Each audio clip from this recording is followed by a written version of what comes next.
بسم الله الرحمن الرحيم.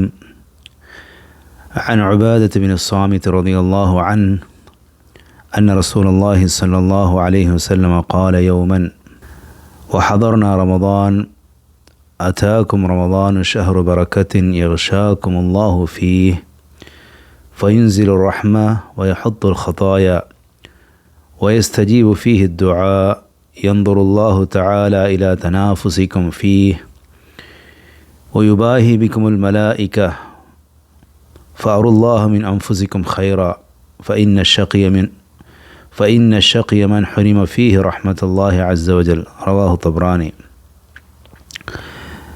ഹദറത്ത് ഉബാദത്ത് റളിയല്ലാഹു അൻഹു പറയുന്നു, അനുഗ്രഹീത റമദാനിലെ ഒരു ദിവസം റസൂലുള്ളാഹി സ്വല്ലല്ലാഹു അലൈഹി വസല്ലം ഞങ്ങളോട് അരുളി, അനുഗ്രഹത്തിൻ്റെ മാസമായ റമദാൻ മാസം നിങ്ങൾക്കിതാ വന്നിരിക്കുന്നു.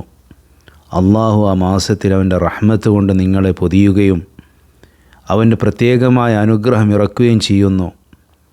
ആ മാസത്തിൽ അള്ളാഹു പാപങ്ങളെ പൊറുക്കുകയും ദുആക്കളെ സ്വീകരിക്കുകയും ചെയ്യുന്നു.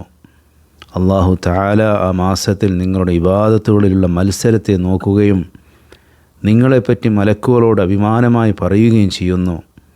അതുകൊണ്ട് നിങ്ങളിൽ നിന്നും അള്ളാഹുവിന് നന്മയെ കാണിച്ചു കൊടുക്കുക.